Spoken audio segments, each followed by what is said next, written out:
Hello everybody, this is Laura, City Scrapper. Thank you so much for joining me on my channel today. Today I have a layout that I made for a Punched Out Thursday to Die For and for Christy's Beautiful Life 30 Days of Sketches Series 9. Today's sketch was created by Scrap It On The Go, and the Dotty About Flair prompt for today is Distressed Edges. Today I'm working on a smaller layout. This layout measures 6¼ inches by 8½ inches. This is for an album that I'm making in response to a class that I took with Janet Fritz from Galaxy Girl Creations. She ran a class called Impactful Storytelling, and I have a whole bunch of stories, but I don't have any scrapbook layouts to go with them. So lately I've been creating pages for this album, and I have a whole bunch of my own stories to tell. Usually I'm telling the story of my family, but because I'm using the prompts from the class, I'm doing a lot of writing about my own life, and so some of these layouts are about me and about telling my story, and I've never done anything like that before, and I really enjoyed it. And my older daughter was looking at one of the layouts, and I told her what I was doing, and she was like, oh, could I keep this scrapbook? I really want this. So I think that my daughters will enjoy having this scrapbook. And by the way, I am printing doubles of each picture because I'm planning to go back and make a second one for my younger daughter. Once I have all of the journaling edited and printed out, it shouldn't be a problem to make another scrapbook. I don't plan on making too many layouts. The main goal of this album is to kind of tell my story, but I did want to include a couple of photos as well. And most of the photos that I'm including are in other places, but I wanted to have a little sampling of the different members of my family and the different places and people that were important to me that I am discussing in the journaling. You may know, if you have watched my videos in the past, that I love to use older collections. I love the old K & Company lines, and this is a really old one that I loved since the first day that I saw it. This is called Wild Raspberry. I love the colors in this collection, and I love the prints, and so I thought that this would be a great collection to use for this photo. And I started the layout by cutting that blue pattern paper to 6¼ inches by 8½ inches. And then you saw that I did some paper tearing. I tore some yellow pattern paper, and then behind it I added some pieces of a brown pattern paper to help separate the background paper from the yellow paper. I mounted my photo on some white cardstock, and then I backed that with some pink pattern paper. I'm very interested to see how other scrapbookers interpret this sketch. There are some lines that are on either side of the photo. I decided to tear the paper to mimic those shapes. I thought that gave me an opportunity to make some distressed edges to go along with the Dotty About Flair prompt. On the bottom of the page, I'm layering some strips of paper. I used a Stampin' Up punch to create the white border that you see at the bottom of the page. I layered a small strip of the brown paper I had used earlier on top of it. Now I'm going to start working on my title. At first I thought I would use white letters, but when I tried them on the pattern paper background, they really weren't visible. So I decided instead to use some brown, since there's quite a bit of brown in this collection. I'm going to call the layout A Sister Is a Special Friend. I'm going to make the words sister and friend a little bit bigger. I use some pink Paislee foam letters to make the words sister and friend, and I'm really not sure where I got those really small brown letters from, but I liked the way they were different enough from the pink Paislee letters so that it made it kind of interesting. Often I like to combine a script and a manuscript font, but in this case I thought that this combination worked as well. And I need everything to be very small because it's a small page and I'm trying to write a comparatively long title considering the size of the page. So I like to put these small rectangular letter stickers on a piece of cardstock first before I attach them down to the page. And that's a tip I learned from someone's video. I'm afraid I don't remember where I got that tip from, but it wasn't my idea, but it was a really good idea. So I do that all the time whenever I'm using these types of letters. It's so much easier to work with one piece of paper than to try to work with all those little stickers.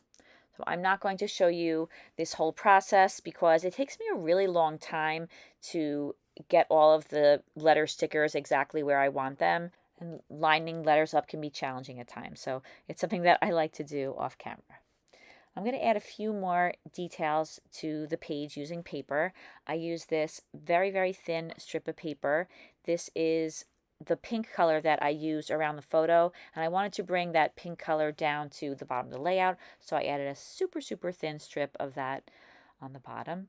I love adding photo corners to my layouts. I use an EK Success scalloped photo corner punch, and I tried out a few different options, and I finally decided to use a yellow pattern paper in each of the corners. So I punch those out, and then I use some ATG adhesive, and I attach those yellow photo corners down to the four corners of the photo.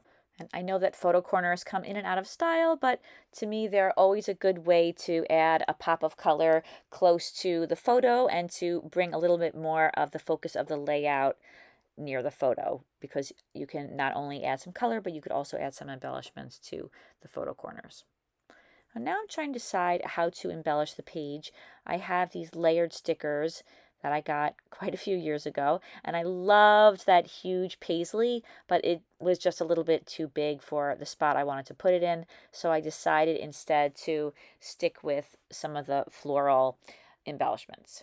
The sticker sheet that I'm pulling stickers from now, that was also made by K & Company, but that's from a different Amy Butler collection.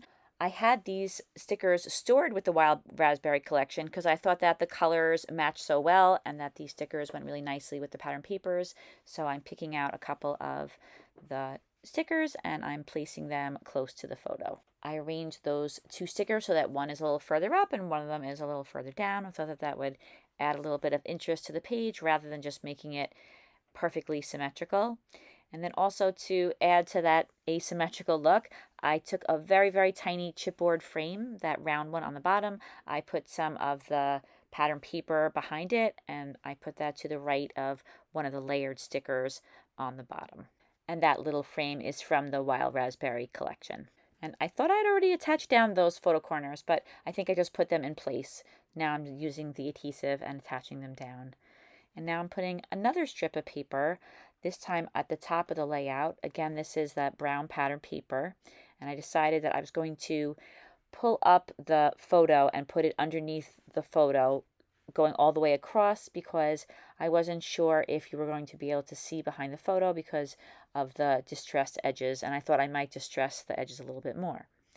And then I do the same thing that I did on the bottom. I cut a really, really thin strip of the pink pattern paper that I used behind the photo, and then I place that in the center of that brown strip. To embellish around the title, I used my scissors and I cut this layered sticker into some smaller pieces. I didn't want to overwhelm the bottom of the layout with these huge branches. So I liked the way they looked trimmed down a little bit. And then I spend a little bit of time trying to decide exactly where I was going to position not just those leaves, but also some other flower stickers that were on one of the sticker sheets in the collection.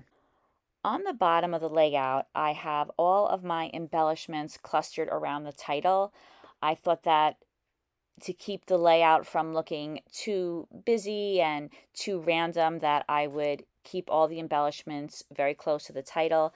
When I woke up the next morning, I just didn't like the way that it looked. I thought that it would look a lot better if I had something to contain that large title. So I looked through my dies and I found this rather large label, and I thought that this would be a good choice to put my title on.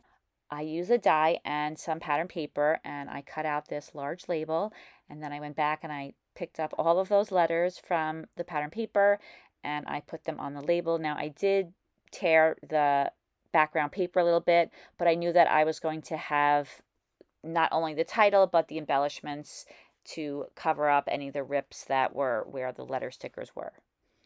Now I'm going back with those stickers and I'm rearranging them around the title again, but this time I think it looks a little bit better because you could clearly see where the title area is. I love to add tiny embellishments to the photo corners.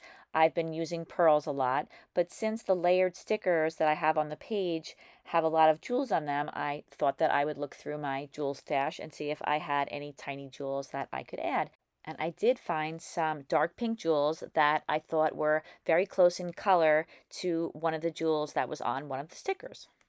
There weren't any butterflies in the wild raspberry collection, but I thought that butterflies would be a good choice to add to the layout. I felt that that would be a good little finishing touch. So I looked in my stash and I found these puffy butterfly stickers. I believe these are from a Susan Wignet collection. I hope I'm saying that right. And I thought that the colors match really well and the size was just right for this layout. So I sprinkled a couple of butterflies around the page. And then I was thinking that it's a punched out Thursday to die for, and I only have the corner punches and I have the label die, but I wanted to add a few more punched out or die cut pieces. I have a small container on my desk where I keep some die cuts from projects that I just finished that I didn't use, and I found a number of these beautiful leaves, and I thought that these would look really nice on the layout in small quantities, and I also thought that it would be best to leave them white since there's so much color on the page. So I trimmed down whatever I had on my desk that I thought would be a good match for this layout, and then I glued them down around the title, and that completes this layout. Thank you so much for watching this video, everybody. I really appreciate that you watched it and that you stuck with me till the very end. Please take a look at the description box. There are links to the channels of so many talented scrapbookers who are using this sketch in order to create a layout, and also to the amazing ladies at A Punched Out Thursday to Die For.